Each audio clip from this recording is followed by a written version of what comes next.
Welcome student. In this class I will discuss about the pressure built on the surface circulant wind system. Right? It is part second of this topic. Okay.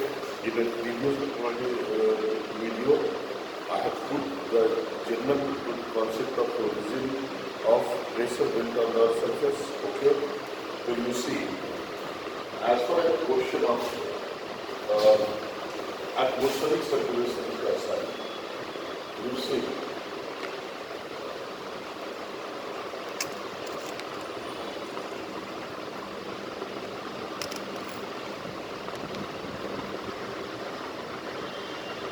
zero, 10 degree north, 10 degree south,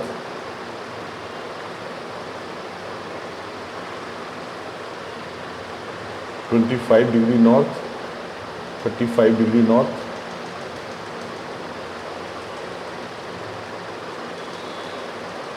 this is 60 degree north, 65 degree north, and this is 90 degree.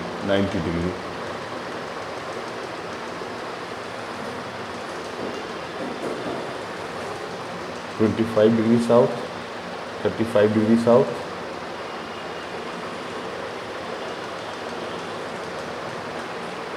60 degree south, 65 degree south, and this is 90 degree south, 90 degree south. Okay. So we have 7 pressure belt on the Earth's surface. This central pressure belt is referred to as equatorial low pressure belt, and it is thermally induced pressure belt. This is second pressure belt in both the hemisphere, between 25 to 35 degree latitude in both the hemisphere. It is referred to as subtropical high pressure belt. Again, this pressure belt between 60 to 65 degree in northern hemisphere as well as southern hemisphere is referred to as subpolar low pressure belt. Okay, and near the pole there exists polar high pressure belt. Getting well now? Actually, you can understand this on the basis of this figure also. Suppose this is 0 degree and this is 10 degree north and this is 10 degree south. Again, this is 25 degree south, this is 35 degree south, this is 60 degree south to 65 degree south, and this is near polar zone, 90 degree, right, south.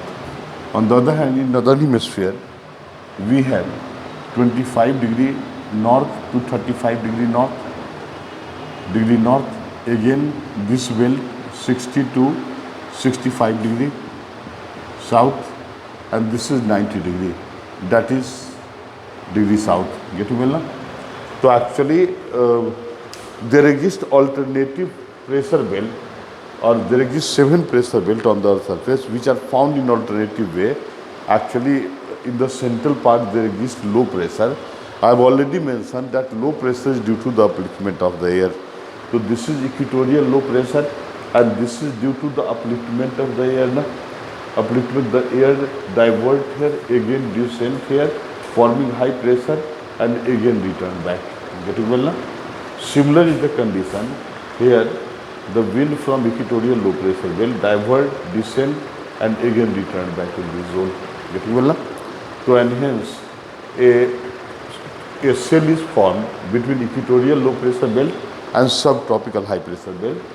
This cell is referred to as Hadley cell or tropical cell or lower latitudinal cell. In other words, we want to explain that Hadley cell is the cell produced between 0 to 30 degree latitude in both the hemisphere. This may be okay.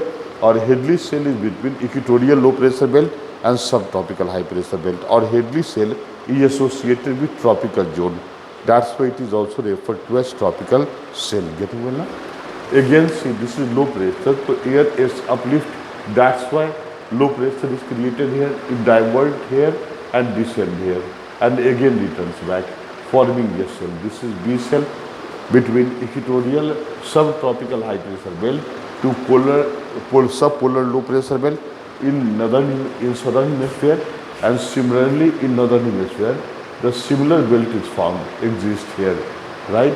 This is B. So this B cell is between subtropical high pressure belt and subpolar low pressure belt. Okay, this cell is referred to as Ferrel cell. Ferrel cell is also referred to as temperate cell or middle latitudinal cell. It is said that broadly Ferrel cells are found between 30 to 60 degree latitude in both the hemisphere. Getting well now? And the third cell is this from subpolar low pressure belt to polar high pressure belt, and again the wind returns back. Okay, you see the wind, air ascent here, divert here, descent here, right, forming high pressure and returns back to forming third cell known as C. Okay, this is referred to as polar cell or higher latitudinal cell. Polar cells are found between subpolar low pressure belt and polar high pressure belt. Okay, or between 60 to 90 degree latitude in both the hemisphere. Since these 60 to 90 is the highest latitudinal line, that's why polar cell is also referred to as higher latitudinal cell. Getting well now? So actually you see in every cell there are four components. So this is first component, this is second component, this is third, and this is fourth.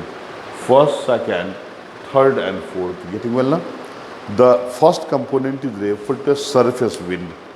Second component is referred to as ascending column of air current. Third is referred to as subsurface wind. And fourth one is referred to as descending column of descending column of air current. It is clear now? So we have four components in every cell. You see in Hadley cell, the surface wind component is referred to as trade wind. In Ferrel cell, the surface wind component is referred to as westerly wind. And in polar cell, the surface wind component is referred to as polar easterly wind. Getting well now? Very important aspect is, as far as the question of wind circulation on the earth's surface is concerned, so there are two factors responsible or which govern the dynamism of the wind. First is wind always blow from high pressure to low pressure. Getting well now? This is low pressure. This is the general rule, that wind blow from high pressure belt to low pressure belt. Getting well? And second is the wind follow Ferrel's law. Ferrel's law. Getting well? So actually you see Coriolis was the first geographer who noticed that due to dynamism of the earth on its axis, rotation of the earth on its axis, a deflective force operates on the wind as well as oceanic current. This force is referred to as Coriolis force, and Ferrel tried to explain the impact of the Coriolis force and stated that in northern hemisphere, suppose this is equator, so in northern hemisphere wind divert due to Coriolis force, this is right and this is left now. So in northern hemisphere due to Coriolis force, the wind deflect in rightward direction, right, and hence it will move in this way. Again this is right and this is left, so again rightward direction, this is right, this is left, this is rightward direction. Getting well now? And hence due to Coriolis force, Ferrel stated that in northern hemisphere wind move in clockwise direction, and in southern hemisphere you see this is the wind of southern hemisphere, this is right, this is left. So Ferrel stated due to Coriolis force, the wind in the southern hemisphere shift towards left, that is in this way it will move. This is left, this is right, again this is left, this is right, and this is left and this is right. Getting well now? So in northern hemisphere clockwise direction, in southern hemisphere anti-clockwise direction, and this is due to Coriolis force now. And it is noticeable aspect that Coriolis force is proportional to sine theta, where theta is the value of latitude. Since equatorial value of latitude is 0, so that's why at the equator Coriolis force is proportional to sine 0 is equal to 0, and hence it is almost ineffective. Okay, but as you will move in the poleward direction, Coriolis force gradually increases and hence deflection also increases. It is clear now? So these are the two main governing factors which govern the mobility or dynamism of the earth on the earth's surface. Besides this, you see there are several other factors. Friction is the factor, It is clear na, right? Topographic factor is also factor, pressure, humidity factor are also important factor, but these two factors are most important. Okay, so if you will apply, you see here, this is low pressure, this is low pressure belt, this is high pressure belt, this is low pressure, this is high pressure. Again, this is high pressure belt, this is low pressure, and this is high pressure. Alternate arrangement exists on the surface. Getting well now? And I mentioned that wind always blow. You follow the first law. Wind always blow in from high pressure to low pressure. So this is high pressure now. So that's why wind will blow in this direction, and also in southern hemisphere from subtropical high pressure to equatorial low pressure. Getting well now? We applied first law and hence got the idea that wind blow from subtropical high pressure to equatorial low pressure belt, following the principle that wind blow from high pressure to low pressure. Okay na? For this wind, this is right side and this is left side. Getting well now? And for this wind, this is right side and this is left side na. Okay. Now apply Ferrell's law. What Ferrell said? Ferrell stated that in northern hemisphere, wind deflect in rightward direction. Okay. So right, it means this wind will deflect in this way, in this direction. Whatever wind will come, will deflect in rightward direction as it is located in northern hemisphere, and the wind of the southern hemisphere deflect in leftward direction. So that's why this wind will deflect in this way. Getting well now? Right? The wind which blow from subtropical high pressure to equatorial low pressure belt, both these wind are referred to as trade wind. Okay? Trade means a steadily blowing wind. Right? They never change their direction, and hence it is the example of primary circulation. Okay? In primary circulation, we have three examples: trade wind, westerly wind, and polar easterly. Right? So trade wind means particularly, a trade term is Greek term which refers the wind which is a steadily blowing and not changes direction. Okay, it has not directly to take. It has no directly the relation associated with the term trade, that is commerce. It is clear na? Trade means a steadily blowing wind. Okay, so this wind, and also the wind not changes direction. So this is a steadily blowing. This blow throughout the year in the same direction, and the naming of the wind is done on the basis of the direction through which it appears to be coming. So this wind appears to be coming from northeast. That's why this trade wind of northern hemisphere is referred to as northeast trade wind. Trade wind, getting well now? And the trade wind of southern hemisphere appears to be coming from southeast. So that's why it is southeast trade wind. Getting well now? So we have two trade wind, one in northern hemisphere known as northeast trade wind, and second is the trade wind of southern hemisphere known as southeast trade wind. It is clear now? Since trade wind are the wind of the tropical zone, so that's why they are also referred to as tropical wind. And as the tropical wind converges between 0 to 10 degree latitude, that latitude in both the hemisphere, so that's why 0 to 10 degree latitude is referred to as intertropical convergence zone or ITCZ. Getting well now? Okay. So what is the characteristic of trade wind? It is clear now? Actually, trade wind of northern hemisphere is referred to as northeast trade wind, as it appears to be coming from the northeast, and because it gets deflected due to Coriolis force. Slight deflection is observed there. Getting well now? Okay. On the other hand, the trade wind of southern hemisphere is referred to as southeast trade wind, and trade wind is also referred to as tropical wind. Okay. You see, suppose this is the continental area. This is continental area, right? This is also continental area. Okay. And trade wind is blowing. This is equator. So trade wind of northern, this is trade wind of northern hemisphere, and this is trade wind of southern hemisphere. Getting well now? So trade wind is warm wind. Okay, and it is also, when it will cross from over the oceanic zone, it will adopt moisture. Na? It is clear na? So the general characteristic of this wind is, trade wind is the example of warm plus moist wind. Okay, 1 plus moist wind. Why? It is clear now. You know that moisture retaining capacity of the air is proportional to temperature, right? Since this is trade wind is the wind of the tropical zone, high temperature zone, so that's why it will have more temperature and hence will have more moisture retaining capacity.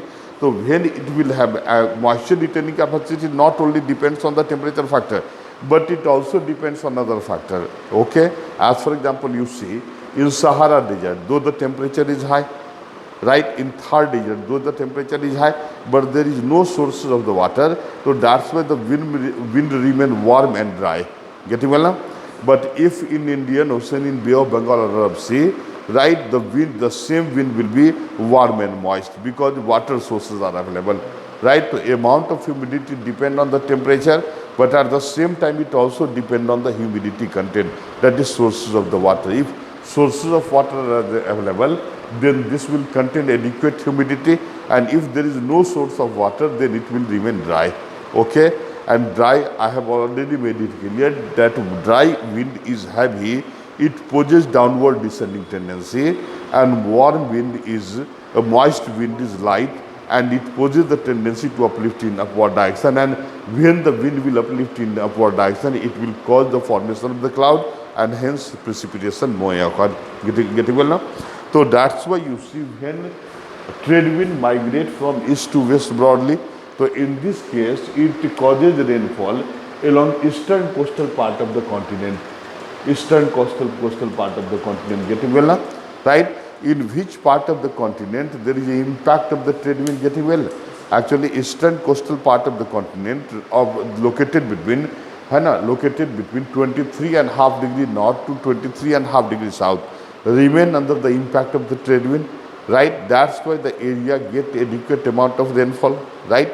But as the wind migrate in westward direction, right, since it is away from the source of water, so that's why it become dry and not causes rainfall along western part of the continent. Getting well? If high trade wind is not capable to cause rainfall along western part of the continent, it is clear now, right? Because it first faces the eastern coastal part where it causes rainfall because it is moisture laden, then it becomes dry, and as it migrates in the interior part of the continent, it becomes dry and not capable to cause rainfall. That's why trade wind not causes rainfall along western coastal part of the continent. Getting well now? Right? Clear? Again you see. So what is trade wind? It is clear now?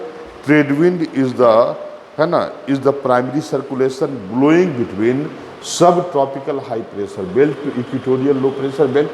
In other words, you can say that trade wind is the wind of the temperate zone, right, blowing between 0 to 30. You can also say somewhere you will also find the option. Okay, but you see, though 0 to 23.5 degree north and south is the zone of the trade wind, but trade wind is most effective between 10 to 20 degree latitude in both the hemisphere. It is clear now?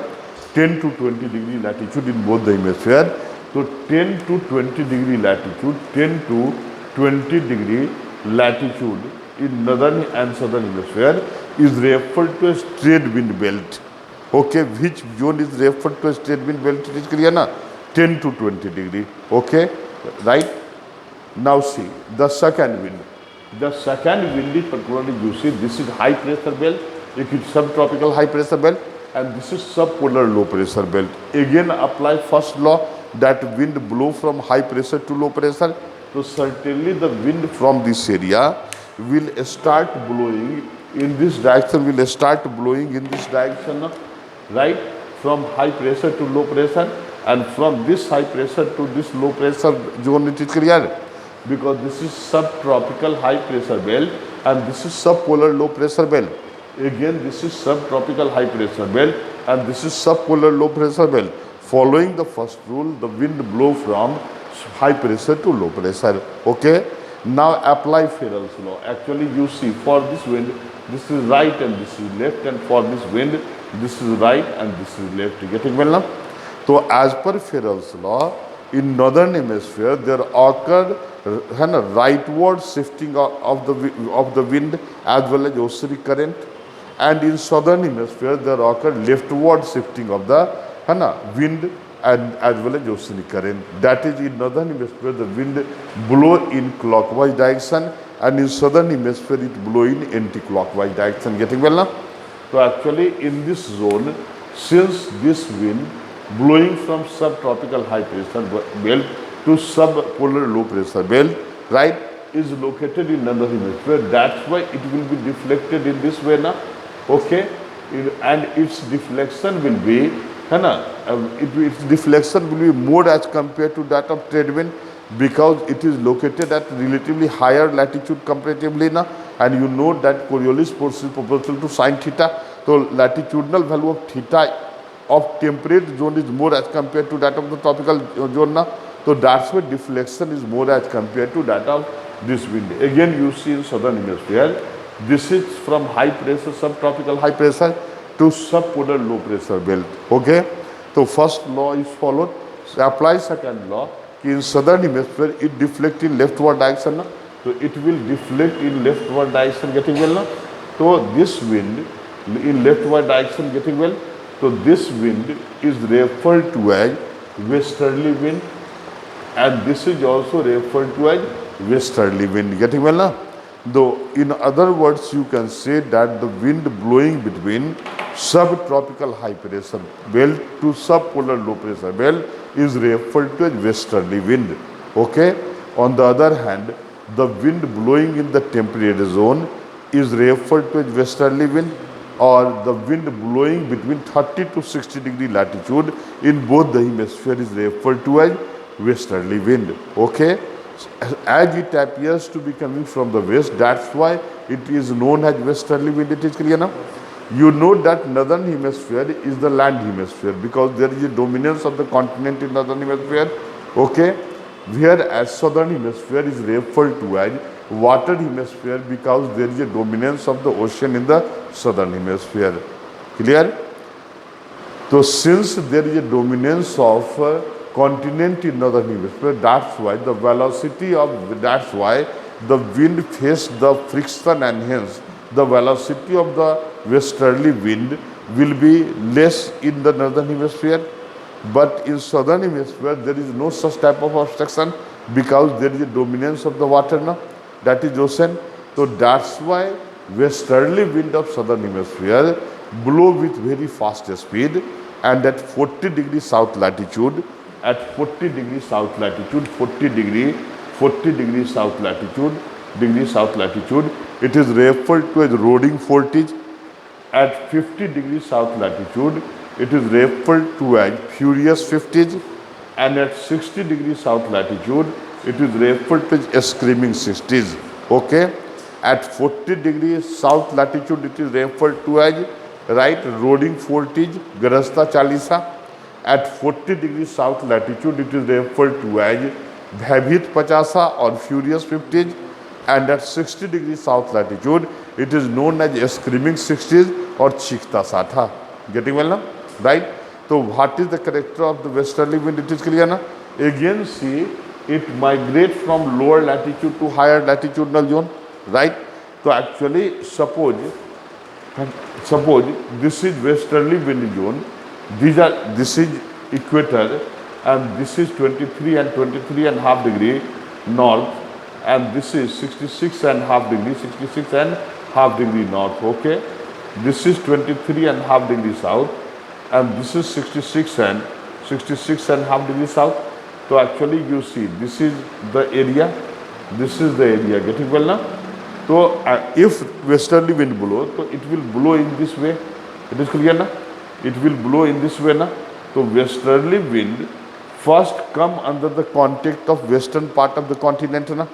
It is clear now? So that's why in western part of the continent, it will cause rainfall. Getting well now? Right? It will cause rainfall. So there is a difference that equatorial trade wind causes rainfall along western part of the continent located between 0 to 23.5 degree latitude in both the hemisphere, whereas westerly wind causes rainfall along western part of the continent located between 23rd and half degree to 66 and half degree latitude. It is clear na? So what is the basic difference between westerly wind and particularly trade wind? It is clear na? The third particularly prevailing wind is actually, you see, this is again third zone. This is polar high pressure belt and this is subpolar low pressure belt. Now again apply first law, that is wind blow from high pressure to low pressure. Okay, from high pressure to low pressure. Okay, and then after apply Ferrell's law. In northern hemisphere the wind deflect from in rightward direction and in southern hemisphere in leftward direction. Na? So wind will deflect in this way. Na? Deflection is maximum because you see the latitudinal value is highest. Na? Okay, and this wind appears to be coming from eastward direction, and hence this is referred to as polar easterly wind. Polar easterly wind, polar easterly wind.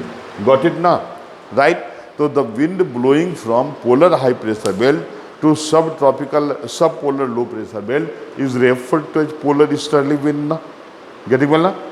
If it is, this wind is associated with the continental region, it is cold and dry. But if it is associated with the Arctic sea zone, then it will have certain amount of moisture. Na? It is clear na? This wind will cause cold wave. Okay, it is clear. So actually these three wind, that is trade wind, westerly wind and polar easterly wind, is referred to as primary circulation, are the example of primary circulation. And since it affects the earth planet on large scale, that's why it is referred to as macro level wind. Okay, and it is also referred to as planetary wind. Okay, so you got the general information about trade wind, westerly wind and polar easterly wind. It is the first primary circulation. Okay, right? And they actually, with the shifting of sun, there also occur the shifting of this wind system. Na? If there will be northward shifting of the sun, then this wind will also shift in the northward direction. If there is a southward shifting of the sun, then it will follow the sun and hence it will also stretch in southward direction. Okay, so we discussed about the primary circulation in detail. Best of luck.